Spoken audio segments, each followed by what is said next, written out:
રેવા જો ને અહીંયા દારૂ ના વેચવાનો વયા જાવ આઘા દારૂ વેચવા અહીંયા બધા નીકળતું હોય પબ્લિક ઘોઘા ભલે તમે હપ્તો આપતા હોય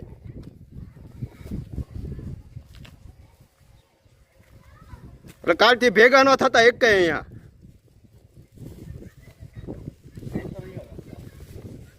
ઘર પાસે જઈને વેચો અહીંયા નીકળતા હોય બૈરા ને બધા